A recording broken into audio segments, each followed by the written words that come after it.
Siamo qui con un nuovo video di aggiornamento di questo KVK del 3922 e abbiamo degli aggiornamenti importanti perché dopo il tradimento del 14 che ha tradito tutti farà un KVK essenzialmente da solo contro tutti. Si è aggiunto anche il 3915. Adesso vediamo che in questa situazione in cui è bloccato essenzialmente dal 27, però come vedete gli hanno lasciato questo l'Iron d'acciaio. Ha tradito anche il 15,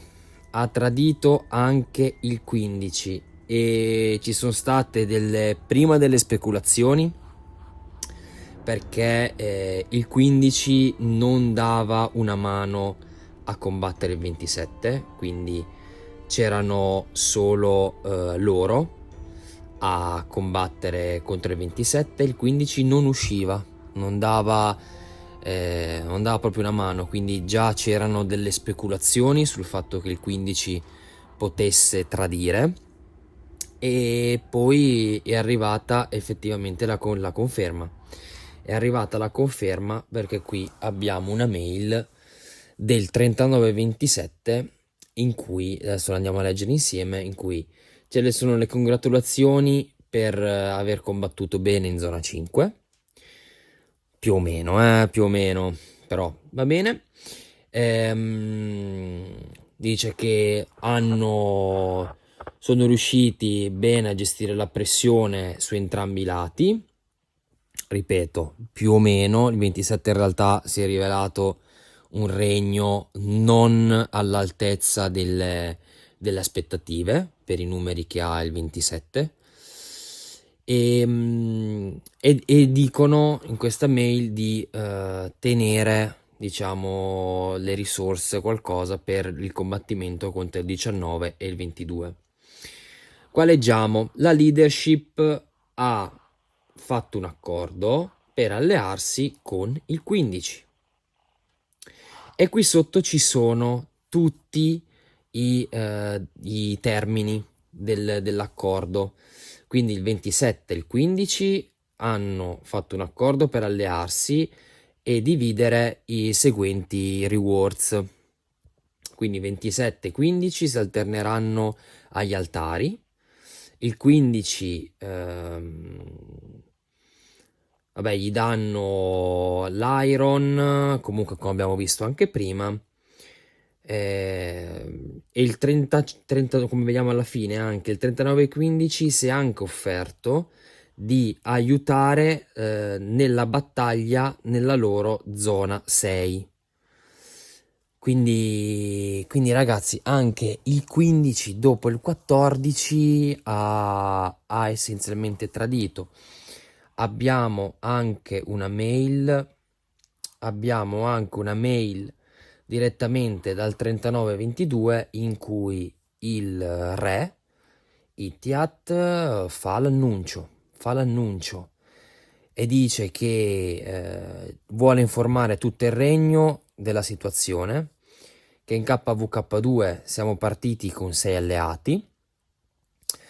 Il primo appunto a tradire è stato il regno 3914.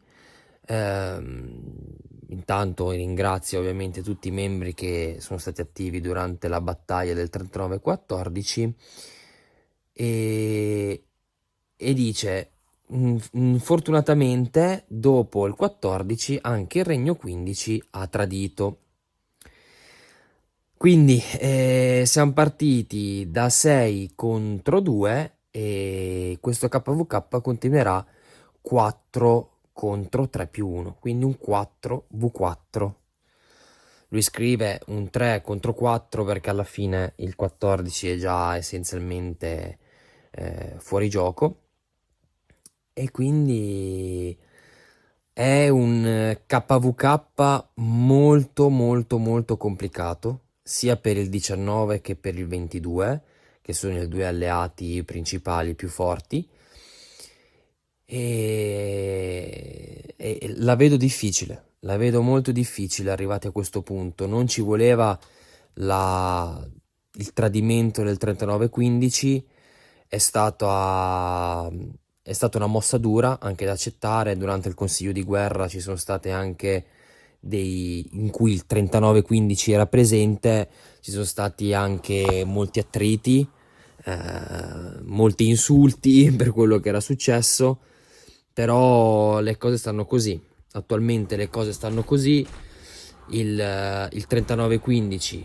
ha tradito e quindi è essenzialmente il 22, il 19, il 25, il 26 contro tutti gli altri, dove abbiamo il 13 che risulta essere una potenza assolutamente incredibile. Quindi vedremo, seguiremo questo KVK per capire come andrà a finire, perché non è ancora detta l'ultima parola. Per ora sembra che la vittoria sia scontata dell'alleanza 13-27, però è il campo in questi casi che decide. Quindi staremo a vedere, seguiremo questo KVK, staremo a vedere alla fine chi riuscirà ad arrivare nella terra dei re e prendere la grande Ziggurat. Quindi niente, questo era l'aggiornamento. Mi raccomando ragazzi, ricordatevi di cliccare il tasto mi piace e seguire questo canale per tenervi sempre aggiornati su quello che succede in questo pazzo mondo, e ci aggiorniamo al prossimo video. Bella raga.